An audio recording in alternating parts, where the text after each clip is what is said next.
Vamos a ir al estudio de la palabra del Señor en esta mañana.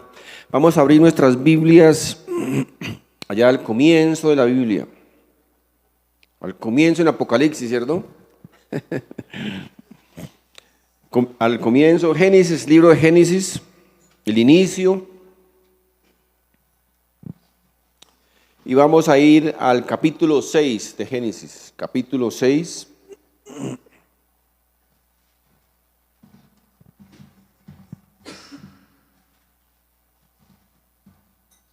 Dice la palabra del Señor, vamos a leer a partir del verso número 5. Dice: y vio Jehová que la maldad de los hombres era mucha en la tierra, y que todo designio de los pensamientos del corazón de ellos era de continuo solamente el mal.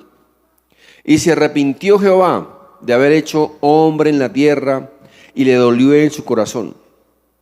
Ahora, aquí cuando encontramos este término, se arrepintió Dios, no es que Dios se estuviera lamentando por haber hecho algo malo o que se hubiera equivocado, porque Dios jamás se equivoca, ni Dios jamás hace algo malo.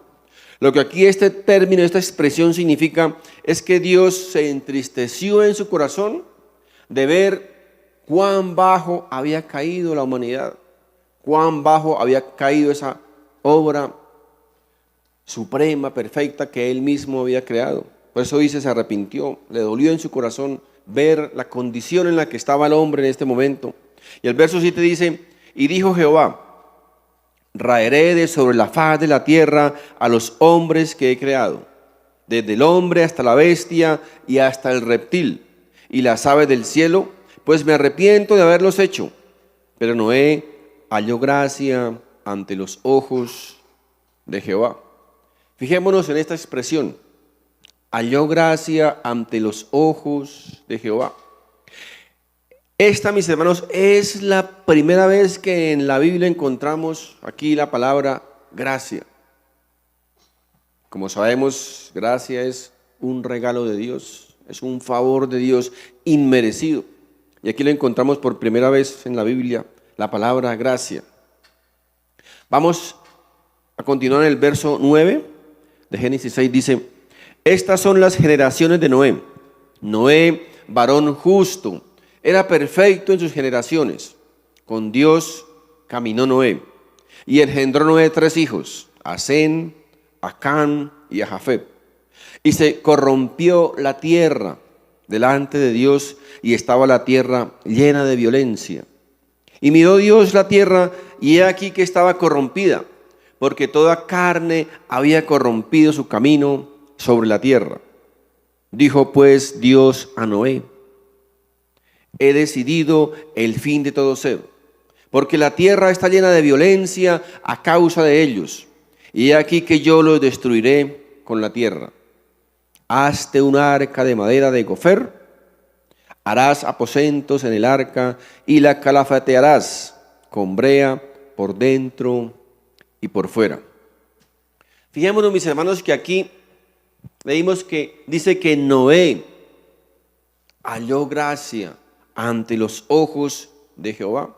Y por tal motivo dice que Dios, por su misericordia, por su gracia, Dios decidió guardar a Noé y a su familia. Y le dijo a Noé: Noé, voy a destruir todo a causa del pecado, de la maldad de la tierra, del hombre. Y le dijo además, dijo Noé: hazte una arca de seguridad, porque te voy a resguardar a ti y a tu familia. ¿Por qué? Porque Noé dice que halló gracia ante los ojos de Jehová. Ahora, vamos a dejar aquí un momentico este texto que leímos y vamos a ir adelantote al Evangelio de Mateo. En Mateo capítulo 24 vamos a leer algo para complementar nuestro estudio. Mateo capítulo 24, vamos a leer a partir del verso 37. Dice: mas como en los días de Noé, así será la venida del Hijo del Hombre. Porque como en los días antes del diluvio, estaban comiendo y bebiendo, casándose y dando en casamiento, hasta el día en que Noé entró en el arca. Y no entendieron hasta que vino el diluvio y se los llevó a todos. Así será también la venida del Hijo del Hombre. Fíjense, mis hermanos, que dice aquí la palabra de Dios que como en la época de Noé, así será la segunda venida del Señor Jesucristo. Porque ciertamente la promesa, el cumplimiento de la segunda venida de Cristo se va a cumplir. Así como se han cumplido un montón de profecías más y aún faltan otras por cumplirse. Dice, como en la época de Noé, así será la venida del Señor Jesús. Ahora, la pregunta que tal vez nos surja es, ¿y cómo era la época de Noé? ¿Cómo eran los días de Noé, mis hermanos? Pues los días de Noé, según nos enseña la palabra de Dios, eran tiempos de apostasía, épocas de pecado, épocas de inmoralidad, eran épocas de maldad, eran épocas de falta de afecto natural por las personas, eran épocas de perversidad. La gente en la época de Noé estaban abrazando pensamientos, filosofías, doctrinas e ideas malévolas, ideas macabras que apartaban a la gente de la presencia, de la comunión con Dios. Eran tiempos, mis hermanos, aquellos en la época de Noé, que se asemejaban perfectamente, ¿saben a qué? A nuestros tiempos, a nuestros días. La época de Noé, los días de Noé, mis hermanos, según la palabra de Dios, eran tiempos exactamente iguales a los que estamos viviendo hoy día, en estos momentos. Los pensamientos, dice la Biblia, de aquella gente eran pensamientos, dice la Biblia aquí, de continuo mal. Es decir, no existía, mis hermanos, en el corazón del ser humano de aquel entonces el más mínimo deseo de afecto natural, de amor, de misericordia, de piedad. La gente, mis hermanos, de aquel entonces habían alcanzado tal nivel de maldad, mis hermanos, que Dios mismo dijo, me entristece el corazón ver cuán bajo ha caído esa generación que yo mismo creé. Fíjense, me entristece el corazón. Dice, por tal motivo, dice el Señor, voy a traer juicio sobre la tierra. Voy a traer juicio sobre aquella clase de personas, sobre aquella generación. Mis hermanos, escúchenme muy bien esto. La misma clase de pecados que causaron que Dios trayera juicio sobre la tierra en aquel entonces, es la misma clase de pecados que hoy está ascendiendo a la presencia de Dios. La misma clase de maldad, mis hermanos, es la misma clase de maldad que aquel entonces. Por tal motivo, mis hermanos, no podemos tener la menor duda de que Dios va a traer juicio sobre esta tierra el día que menos pensemos, el día que menos lo esperemos. La Biblia dice que Dios juzgó la tierra en aquel entonces con agua, ¿verdad? Pero dice también que el segundo juicio no va a ser por agua. El segundo juicio va a ser ¿con qué? Con fuego, ¿verdad? Vamos a ir allá al final de la Biblia, a la segunda carta del apóstol Pedro. En el capítulo 3, verso 3 al verso 7 dice, sabiendo primero esto, que en los postreros días vendrán burladores, andando según sus propias concupiscencias. Mis hermanos, miren, cada vez que usted vea, que escuche a un hombre burlándose de la palabra de Dios, burlándose de las cosas de Dios, es un hombre, mis hermanos, que están plasmadas las marcas del diablo en su corazón. Porque va a haber burladores y hay burladores. Dice, verso 4 dice, y diciendo, ¿dónde está la promesa de su advenimiento? Porque desde el día en que los padres durmieron, todas las cosas permanecen así como desde el principio de la creación. Estos ignoran voluntariamente que en el tiempo antiguo fueron hechos por la palabra de Dios los cielos y también la tierra, que proviene del agua y por el agua subsiste, por lo cual el mundo de entonces pereció anegado en agua. Ahora, hasta aquí, mis hermanos, hasta esta parte de este texto encontramos la historia del antiguo pacto, ¿verdad? Encontramos aquí el primer juicio. Recuerden, Dios trajo juicio a la tierra, la primera vez con agua, ¿verdad? Ahora vamos a comenzar aquí el futuro. La segunda parte dice el verso 7. Pero los cielos y la tierra que existen ahora están reservados por la misma palabra, guardados para el fuego, en el día del juicio y de la perdición de los hombres impíos. ¿Escucharon, mis hermanos? La primera vez, agua, ¿verdad? El segundo juicio, fuego. Segunda de Pedro 3:8, miren. Mas, oh amados, no ignoréis esto, que para con el Señor un día es como 1000 años y 1000 años como un día. Hemos escuchado o han escuchado ustedes personas que se burlan de las cosas de Dios, que se burlan de la palabra de Dios. Ya viene usted ya vienen los aleluyas con el cuento del fin del mundo, que se va a acabar el mundo. Ya van más de 2000 años y nunca pasa nada, no ha pasado nada. Pues mis hermanos, sí es verdad, ya van más de 2000 años que el Señor partió para la eternidad. Pero Él nunca dijo que la venida sería inmediata, ¿verdad? Es inminente, pues no inmediata, ¿verdad? ¿Inminente qué es? En cualquier momento, ¿verdad? En cualquier momento. Cualquier momento, cuando menos pensemos, mis hermanos, va a regresar el Señor Jesús. Ahora, lo que estos burladores, las personas que se burlan de las cosas de Dios, no entienden o desconocen, es que ante los ojos de Dios, dice que 1000 años son como un día y un día como 1000 años. Ahora, de acuerdo a esto, entonces, ¿cuánto hace que partió el Señor? 2 días, ¿verdad? Para Dios solamente han pasado 2 días. Mis hermanos, miren lo que el apóstol Pedro aquí nos continúa revelando. En el verso 3, vamos a leer el 9 al 10, dice: el Señor dice, no retarda su promesa, según algunos burladores, ¿cierto?, lo tienen por tardanza, sino que es paciente para con nosotros, no queriendo que ninguno perezca, sino que todos procedan al arrepentimiento. Fíjense, mis hermanos, ¿saben por qué Dios todavía no ha traído juicio sobre esta tierra? ¿Saben por qué el Señor todavía, mis hermanos, no ha regresado? Porque Él está esperando, es paciente, ¿sabe qué? Para que muchos más procedan al arrepentimiento. Porque la voluntad y el deseo del Señor, ¿cuál es?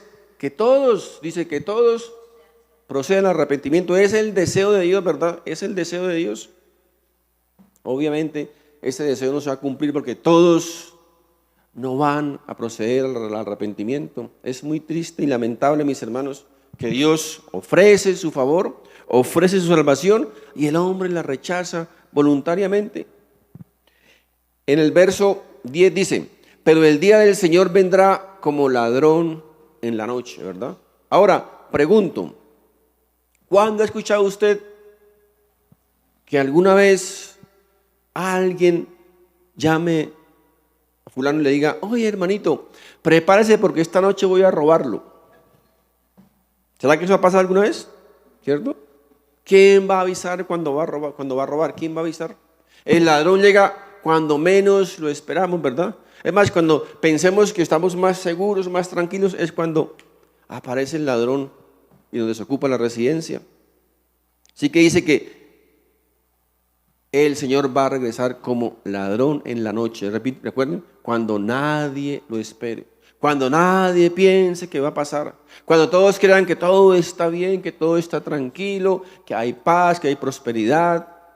Esos son los momentos, mis hermanos, más propicios para que el Señor aparezca, cuando menos lo esperamos. Dice: en el cual los cielos pasarán con gran estruendo, y los elementos ardiendo serán deshechos, y la tierra y las obras que en ella hay serán quemados. Fíjense lo siguiente, mis hermanos. Cuando el apóstol Pedro escribió esto, la gente en ese entonces tal vez pensaría: pero Pedro, ¿qué le pasa? Es como ridículo, es como absurdo. Pedro, ¿en qué está pensando?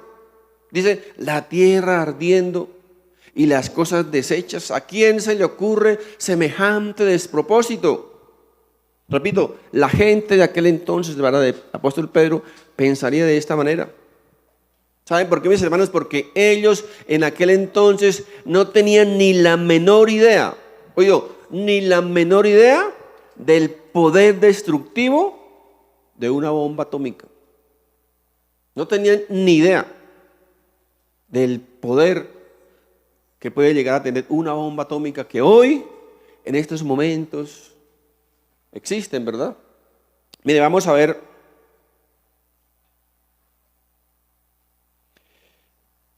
que el profeta Zacarías nos revela algo bien interesante, bien importante a través de la palabra de Dios. Vamos a ir a Zacarías, está ahí antes de entrar al Nuevo Testamento. Zacarías capítulo 14, vamos a ir a ver qué nos dice este profeta guiado por el Espíritu Santo. Dice Zacarías, y esta será la plaga con que dirá Jehová a todos los pueblos que pelearon contra Jerusalén. La carne de ellos se corromperá, estando ellos sobre sus pies, y se consumirán en las cuencas sus ojos, y la lengua se les deshará en su boca. Hermanos, fíjense aquí, la palabra de Dios da total credibilidad a lo que todos tememos, a nuestros temores. El profeta Zacarías aquí, sin tener la menor idea de lo que significaba una bomba atómica, nos está describiendo perfectamente cuáles son las consecuencias de una bomba atómica, de una bomba nuclear. Está diciendo aquí el profeta Zacarías que una horrible arma sería utilizada en los tiempos modernos.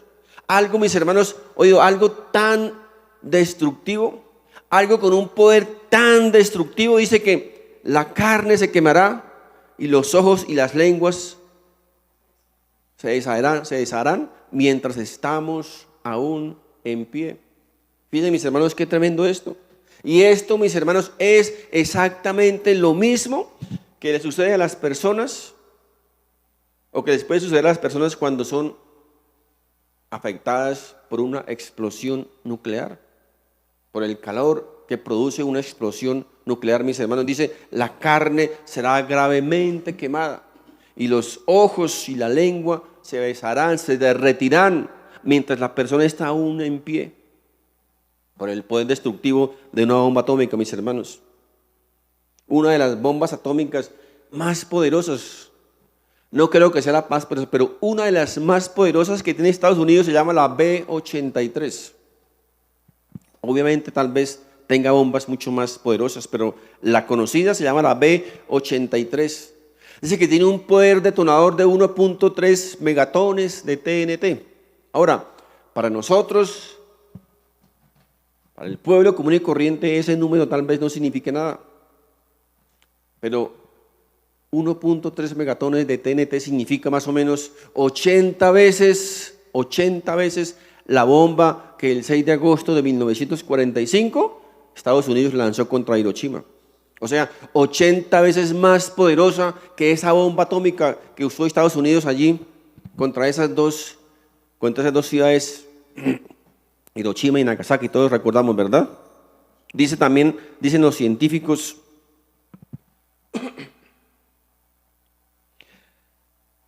que esa bomba atómica llegase a detonar, inmediatamente después de su detonación, dice que produciría una llama de fuego de unos 6 kilómetros de diámetro nomás. Solo la explosión de una bomba atómica, de una sola bomba atómica. Y las temperaturas que pueden alcanzar una de estas bombas atómicas, ¿sabe cuánto es? Más de 80 millones de grados centígrados. ¿Ustedes pueden imaginar? 80 millones de grados centígrados la explosión que produce una bomba de estas. Dice que demoliría todos aquellos edificios en un área de 16 o 20 metros cuadrados. y las personas que se encuentren en un diámetro de unos 400 kilómetros alrededor, todas van a sufrir quemaduras de tercer grado por la explosión, oído, de una sola de estas bombas atómicas. Es decir, dice que entre el 50 y el 90% de la población dentro de un área de 20 kilómetros cuadrados, dicen que moriría inmediatamente, morirían al instante. Oído, mis hermanos, estamos hablando de una sola bomba atómica de estas. Ahora, escuchen esto, incluyendo únicamente las bombas atómicas de Estados Unidos y Rusia, que son los que más tienen, pero no son los únicos. Entre esos dos países se habla de unas 14.000 bombas atómicas de esta capacidad, por lo mínimo. Solo 2 países, mis hermanos. Ahora la pregunta es, ¿qué pasaría si explotaran todas estas bombas atómicas? Vamos a ver qué nos dicen los científicos. Dice,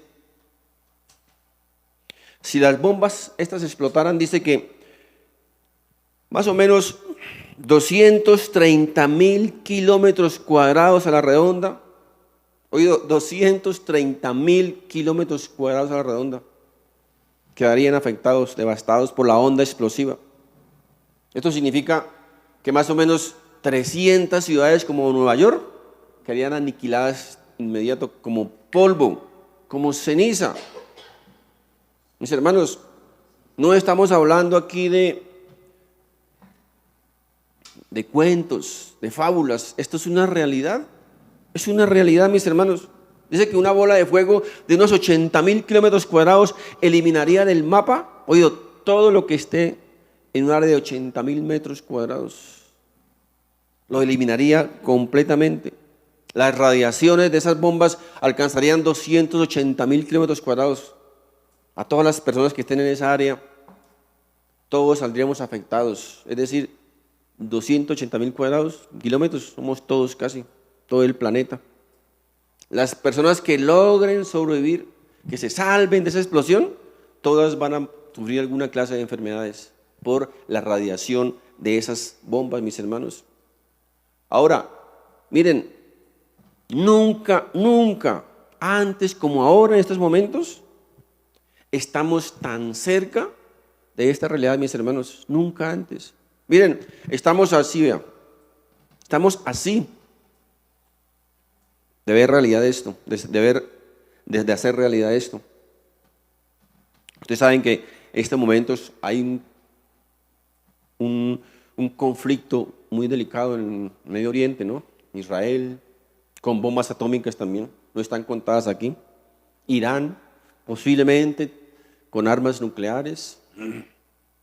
Corea del Norte, enemiga de Israel. Rusia. Ahora, estos días, Pakistán, con armas nucleares. Mis hermanos, repito, estamos a esto. No es sino que uno solo detone una y se forma y se prende el avispero, porque nadie va a esperar, ¿cierto?, que lo van a aniquilar.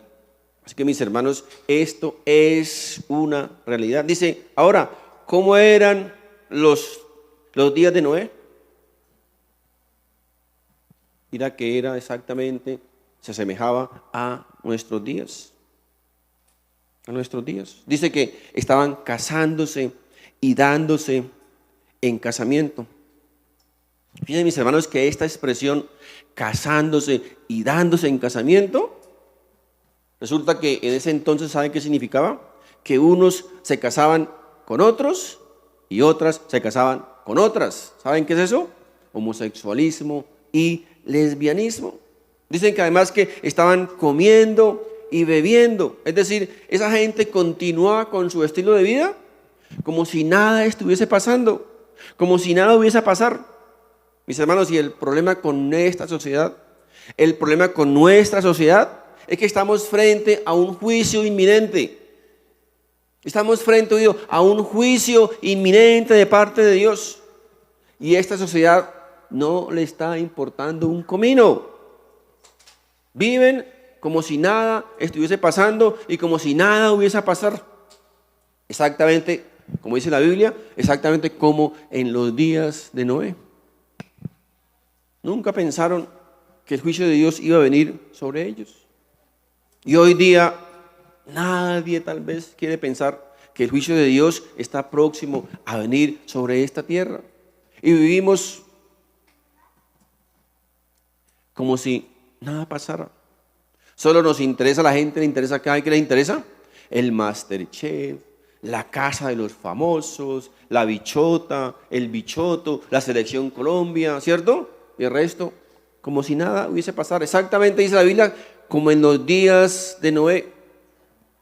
Miren lo que dice Timoteo, 1 Timoteo capítulo 2, versos 3 al 4 dice: porque esto es bueno y agradable delante de Dios, nuestro Salvador, el cual quiere que todos los hombres sean salvos y vengan al conocimiento de la verdad. Recuerden una vez más, Dios quiere, Dios desea, Dios está dispuesto, ¿cierto?, a salvar, a recibir, a perdonar a todos los hombres que vayan al arrepentimiento.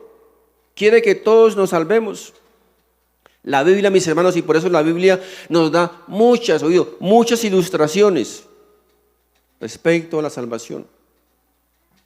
En el Antiguo Testamento es un libro que nos brinda muchas ilustraciones acerca, mis hermanos, de la maravillosa, salvadora y sorprendente gracia de Dios. Y la arca de Noé, mis hermanos, es una de las más claras ilustraciones de la salvación del hombre. Es una de las más claras ilustraciones de lo que Dios quiere hacer con la humanidad. Así que, mis hermanos, si volvemos a nuestra historia de la arca de Noé, podemos encontrar que Noé necesitó a alguien que lo salvara, ¿verdad?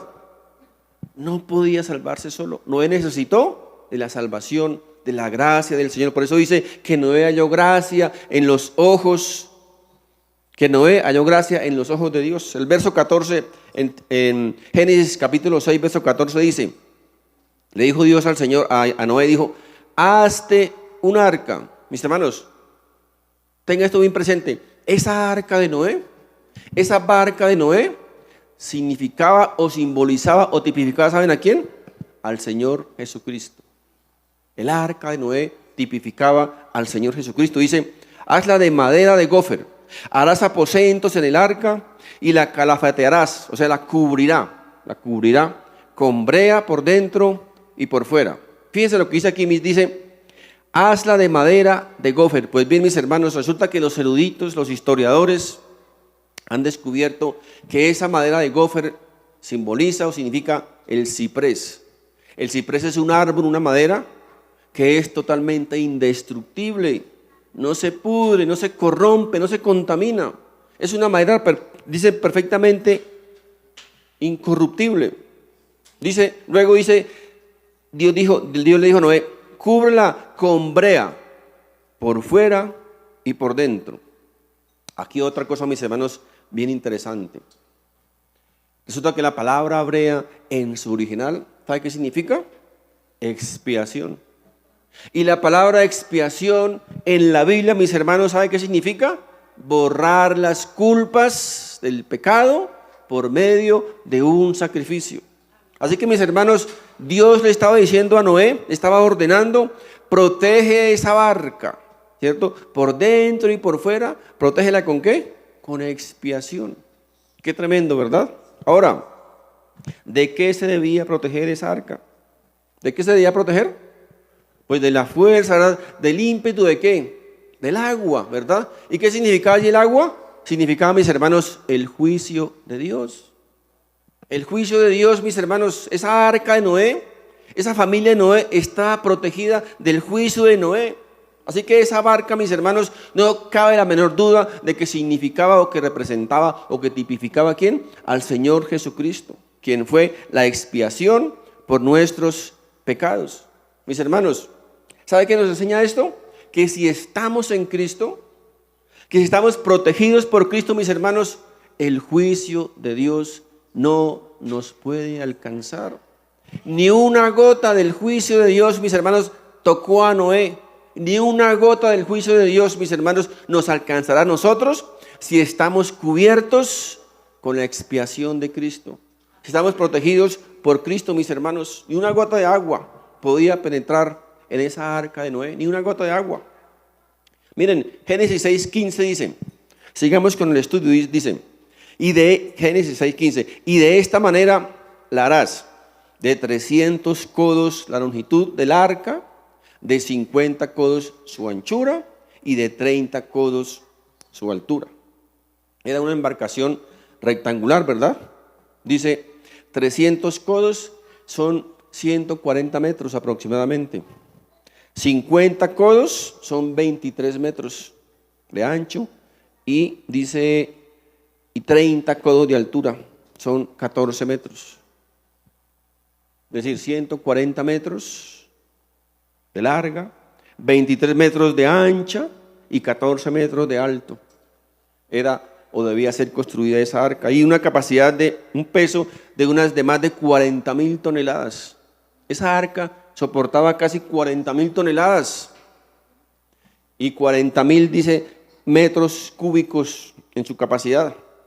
Ahora, quiero que nos fijemos, mis hermanos, aquí en algo también bien interesante. La Biblia es definitivamente un libro maravilloso, ¿verdad? No puede existir la menor duda, mis hermanos, de que la Biblia es la palabra de Dios. La menor duda. Ahora, no sé si ustedes se han preguntado por qué Dios dio exactamente estas medidas. ¿Por qué Dios no le dijo a Noé, hazte una barca grande donde quepan tantos animales, ¿verdad? Donde quepa un montón de comida y cosas. Sino que Dios, mis hermanos, les dio a Noé exactamente las medidas.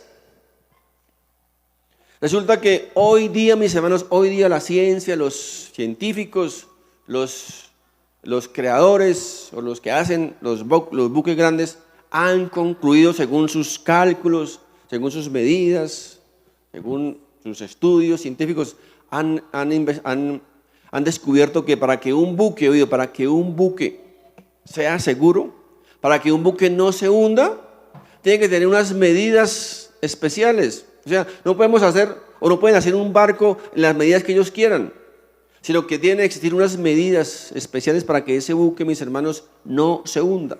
¿Y saben cuáles son esas medidas? Dicen los científicos. Dice que su longitud debe ser 6 veces su anchura y 10 veces su altura. Si ustedes hacen cuentas, esas medidas que Dios dio a esa barca cumple exactamente con estas medidas que hoy día en la actualidad los científicos, mis hermanos, usan para crear los buques. La pregunta es, mis hermanos, ¿no es maravillosa la palabra de Dios, mis hermanos? ¿No es inspirada la palabra de Dios, mis hermanos? Así que, oído, es exactamente, repito, lo que las medidas que Dios le dio a Noé, o le ordenó a Noé para que hiciera esa barca. Ahora, esa barca, mis hermanos, no solamente iba a ser suficiente para lo que iba a llevar. O sea, no solamente iba a cumplir el propósito para lo que iba a ir dentro de esa barca, sino que esa barca, mis hermanos, era más que segura. Noé estaba completamente seguro dentro de esa barca con toda su familia. Ni siquiera podemos pensar, mis hermanos, si Noé pudo haber corrido algún riesgo en esa barca. No había la menor duda, mis hermanos, la menor duda de que Noé y su familia estaban en peligro en esa barca. Dios le dijo a Noé, ve al arca.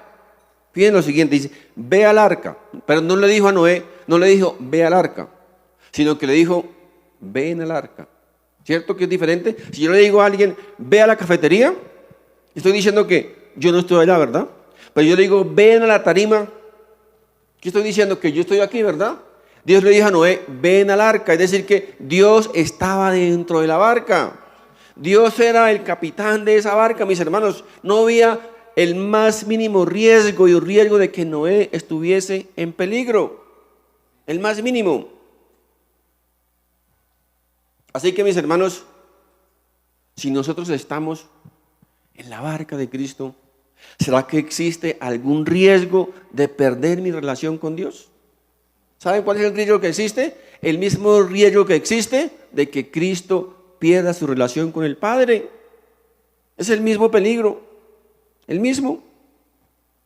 La Biblia dice, Cristo está en mí y yo estoy ¿en dónde?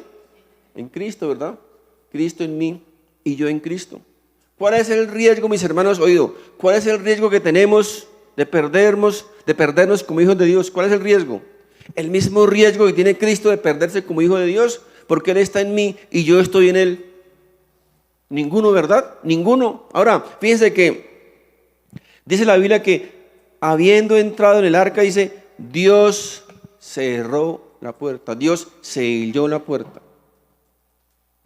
Oído, ni el apóstol Pedro, ni el apóstol Pablo, ni nadie tenía la llave para abrir la puerta.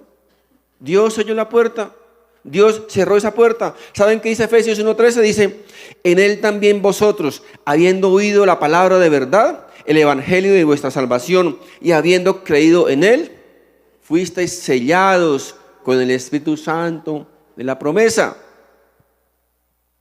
Fuimos sellados con el Espíritu Santo de la promesa. Fíjense, así que Dios no solamente Dios mantuvo el agua afuera de esa barca, sino que Dios mantuvo a la familia de Noé seguros dentro de esa barca, mis hermanos.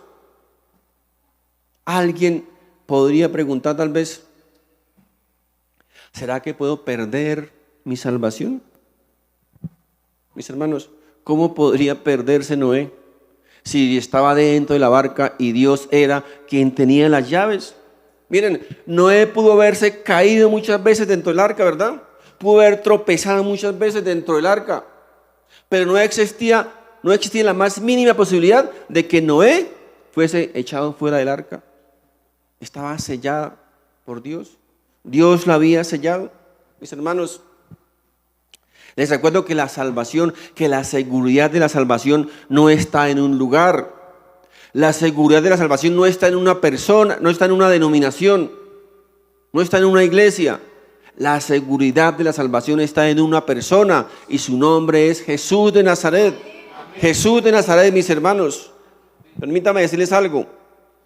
La gracia de Dios, mis hermanos, la gracia de Dios no solo nos salva, sino que nos mantiene salvos. Eso hace la gracia del Señor.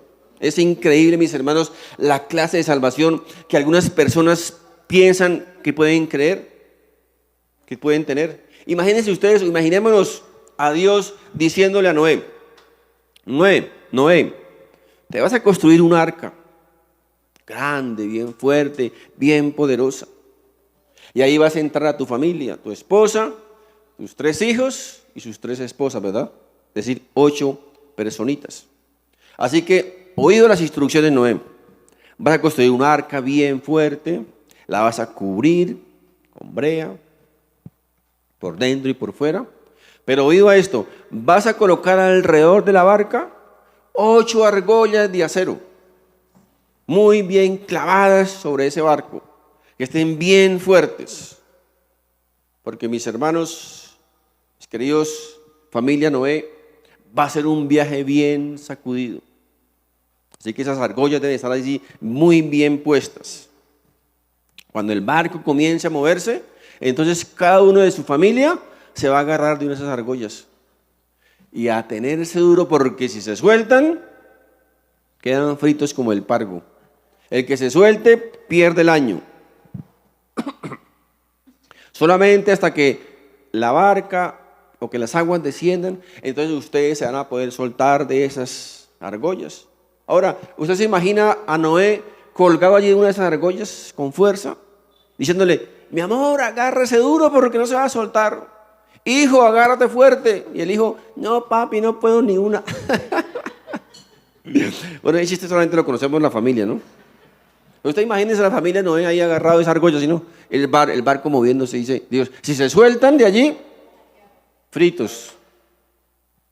¿Ustedes se imaginan Dios dándole esa instrucción a Noé, mis hermanos? ¿Ustedes creen que eso es salvación? ¿Ustedes creen que eso es gracia? Eso sería más bien gracias a la fuerza de cada uno, ¿verdad?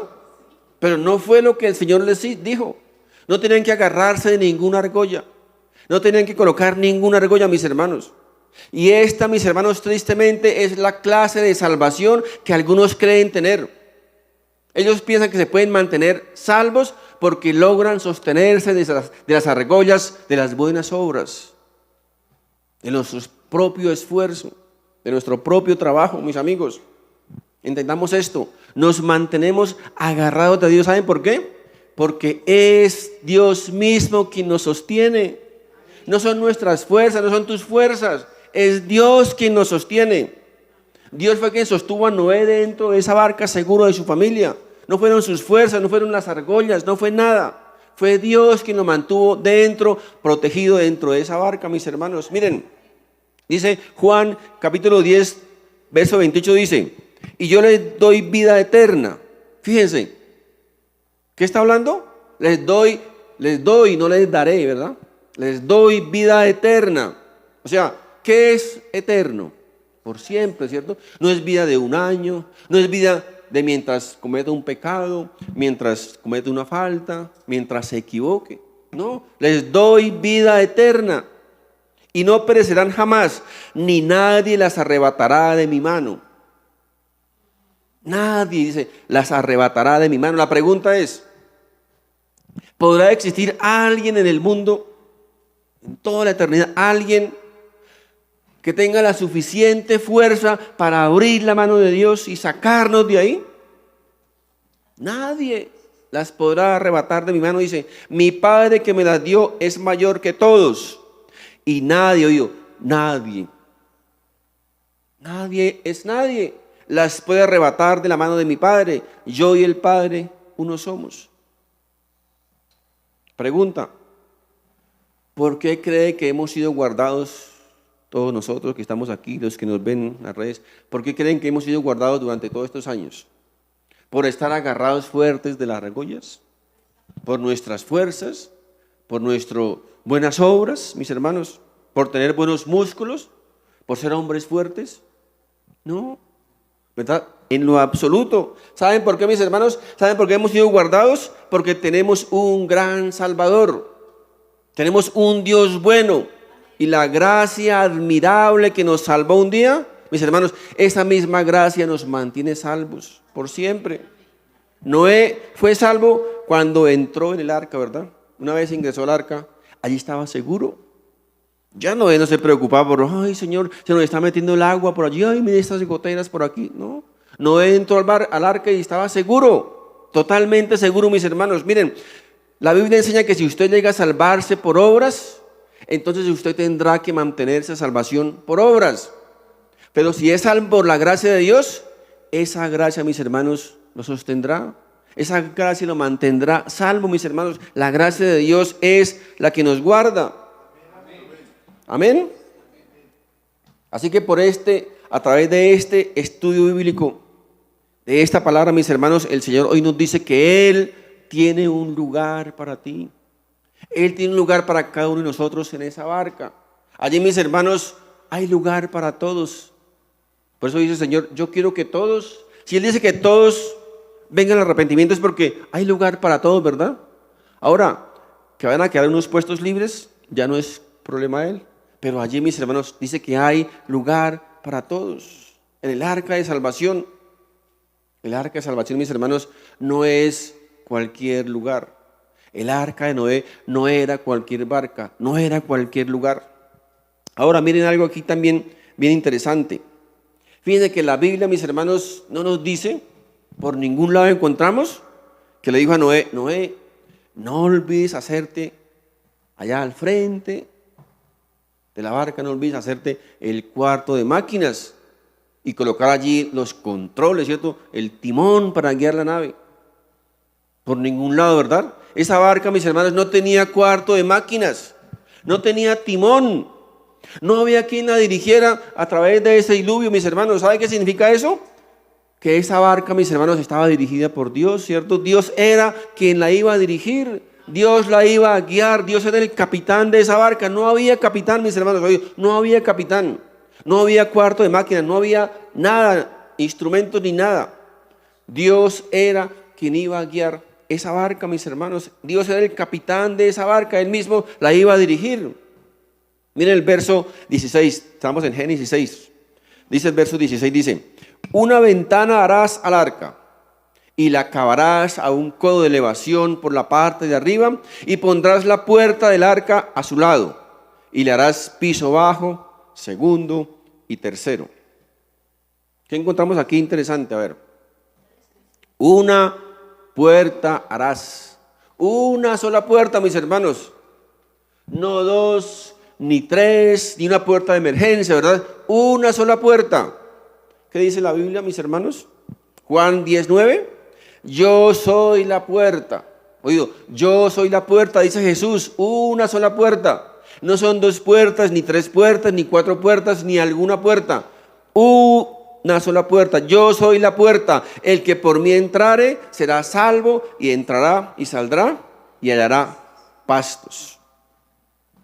Fíjense ustedes, mis hermanos, semejante barco, no tan grande, y una sola puerta. ¿Saben por qué?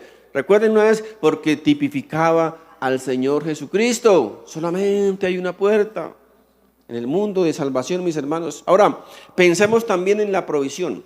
Miren, Dios allí en esa barca iba a proveer todo, ¿cierto? No le dijo, Noé no tiene que preocuparse por la comida, desayuno, almuerzo, comida. No, Dios iba a proveer, mis hermanos, todo lo necesario. Miren, cuando venimos a Cristo, mis hermanos, cuando entramos en la barca de salvación, cuando entramos en la barca de Cristo, mis hermanos, no solamente adquirimos seguridad, sino que también adquirimos, ¿sabe qué? Suficiente sustento. Dios nos va a sustentar, mis hermanos. Dios nos va a sustentar. Esta familia de Noé, mis hermanos, no tuvo que preocuparse por nada de eso. Dios le dio seguridad y le dio sustento. ¿A qué precio? La gracia de Dios, la misericordia del Señor, mis hermanos.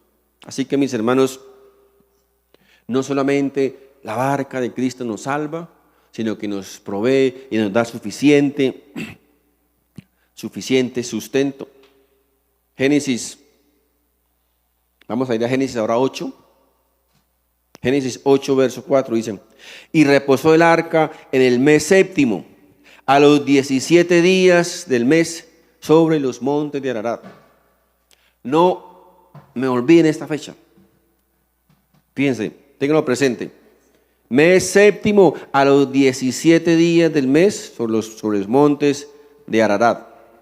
Ahora, ¿por qué Dios una vez más daría una fecha específica aquí en la palabra de Dios? ¿Por qué no dijo, bueno, cuando el agua descienda van a aterrizar allá sobre el monte Ararat? Cualquier día, cualquier fecha. Mis hermanos, lo que aquí el Señor nos va a revelar debería explotar nuestro cerebro. La verdad que sí. Vamos a ver qué significaba todo esto. Porque una fecha específica para que el arca de Noé aterrizara allá sobre el monte Ararat. Recordemos que existen dos calendarios conocidos, ¿no? Bueno, el calendario gregoriano, que es el nuestro, ¿verdad? El que dice enero, febrero, marzo, abril. Y existe el calendario judío, que es totalmente diferente al nuestro. Por ejemplo, hoy estamos en nuestro calendario gregoriano, estamos a 3 de noviembre del 2024, ¿verdad? Ahora, si nosotros quisiéramos saber en qué fecha estamos en el calendario judío, allá este día de hoy corresponde al día 2 del mes Kesvan, no sé cómo se nombra, pero Kesvan, del año 5785. O sea, en Israel están en el año 5785. Ahora, si usted quiere convertir una fecha nuestra al calendario de ellos, sencillamente dice que hay que sumarle 3760 y nos da la fecha hebrea. Y si quieren de allá para acá, pues entonces lo resta, ¿verdad? Así que ellos tienen un calendario totalmente diferente al nuestro. Estamos viviendo fechas diferentes. Fíjense que la Biblia dice que el arca reposó en el monte Ararat. ¿Recuerdan el mes? El mes séptimo, ¿verdad? ¿A qué día? El 17 del mes séptimo, ¿verdad? Ahora, el mes séptimo en el calendario hebreo, en el calendario de ellos, corresponde al mes Nisan, que corresponde a nuestra época como en las fechas de meses de marzo y abril aproximadamente. La pregunta es, ¿qué celebran los judíos en el mes Nisan allí en Israel? ¿Saben qué celebran? La Pascua. ¿Qué es la Pascua? La conmemoración de la muerte del Señor Jesucristo. Y lo celebran el día 14 del mes Nisan. Oído, el día 14 del mes Nisan, ellos celebran la Pascua. ¿Qué pasó 3 días después? La resurrección de Cristo, ¿verdad? Es decir, 3 días después, ¿qué ese día será? 17. El día que el arca de Noé aterrizó en el monte Ararat. El 17 del mes Nisan. Mis hermanos, ¿saben qué pasó ese día? Cristo se levantó de entre los muertos y colocó sus pies sobre la tierra. Y el 17 del mes Nisan, mis hermanos, el arca de Noé se postró sobre el monte Ararat. Mis hermanos, la pregunta es, ¿esto no destruye, mis hermanos, nuestro cerebro? O sea, ¿no es maravilloso la palabra de Dios? Todo exactamente se cumple, mis hermanos, exactamente como Dios lo ha dicho. El día 17 del mes Nisan, mis hermanos, el arca de Noé, el Señor Jesucristo, quien lo tipificaba, se paró sobre la tierra. Y el 17 del mes Nisan, Cristo se levantó entre los muertos, mis hermanos, y se paró nuevamente con vida sobre la tierra. Qué tremendo, ¿verdad? Dice el texto una vez más, pero Noé halló gracia ante los ojos de Jehová. Así que, mis hermanos, no tenemos más nada que decir, sino gracias, Señor. Es su gracia y es su misericordia, mis hermanos. Existe hoy, mis hermanos, existe un arca de salvación para usted y para su familia. Existe un arca de salvación y su nombre es Jesús. Jesús es nuestra arca de salvación. Jesús de Nazaret, mis hermanos. Y fuera de Él, fuera de Él no hay salvación.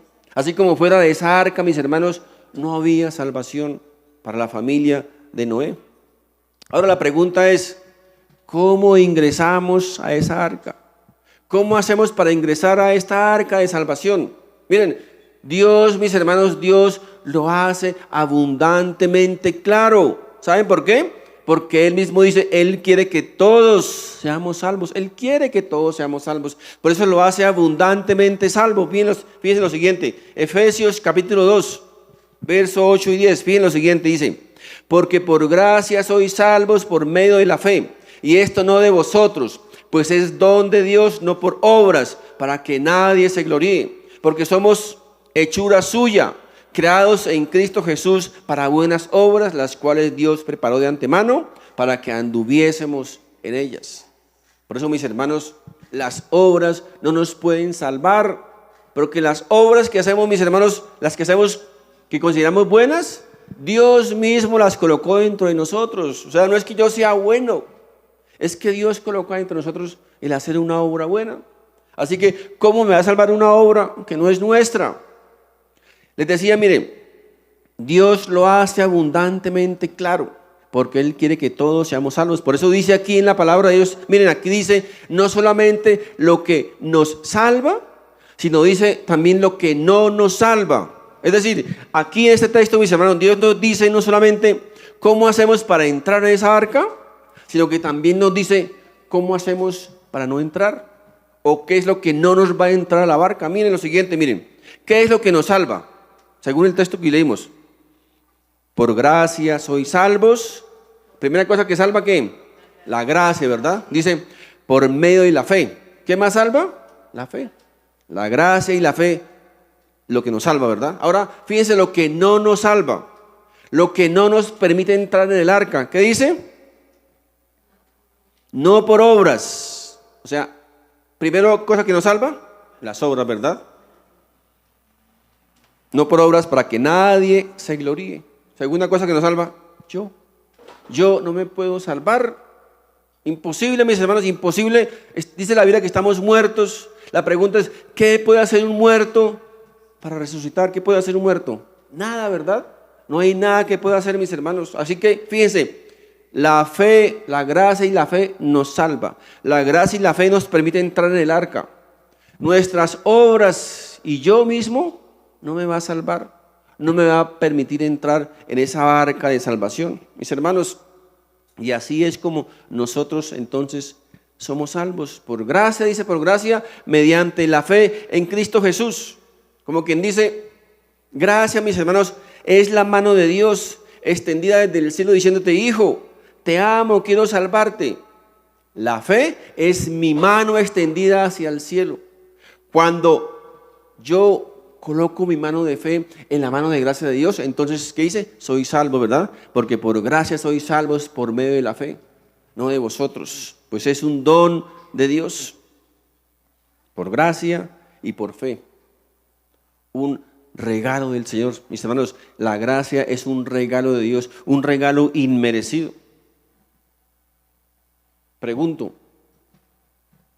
¿has colocado tu mano de gracia, tu mano de fe en la mano de gracia de Dios? Pregúntese usted mismo. ¿He colocado mi mano de fe en la mano de gracia de Dios? Porque si no lo ha hecho, mis hermanos, ¿saben qué? Es imperativo que lo haga. Es urgente que lo haga. ¿Saben por qué? Porque nadie es dueño de su propia vida. Y ninguno de nosotros sabemos el día y la hora en que tengamos que presentarnos ante la presencia del Señor. Por eso, mis hermanos, es imperativo sí o sí que nuestra mano de fe esté puesta sobre la mano de gracia del Señor. Porque si no, mis hermanos, nadie podrá entrar a esa barca de salvación. Dice la Biblia en Corintios 6:2: en tiempo aceptable te he oído, y en día de salvación te he socorrido. He aquí ahora, hoy, el tiempo aceptable. He aquí ahora, hoy, el día de salvación, mis hermanos. Hoy, dice el Señor a través de esta palabra, hoy es el día de salvación. Porque nadie sabe, nadie sabemos si mañana vayamos a levantarnos, vayamos a despertar. Nadie lo sabe. Por eso es imperativo, sí o sí, que estemos dentro de esa barca de salvación, que estemos colocando nuestra mano de fe en la mano de gracia del Señor. Es la única posibilidad, la única opción que vamos a tener, mis hermanos, el día en que tengamos que presentarnos delante del Señor. Amén. Quiero invitarles para que nos pongamos de pie, por favor. Vamos a orar.